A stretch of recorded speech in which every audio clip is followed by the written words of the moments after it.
Welcome back to another technical deep dive here in the debug zone. Today we're tackling a big question and breaking it down with insights from other users. Hopefully this clears up some misconceptions and helps you get the answer you need. So buckle up, stay a little curious, and let's jump right in.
And that's a wrap.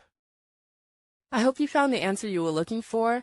If you did, take a second to hit that subscribe button. It really helps out.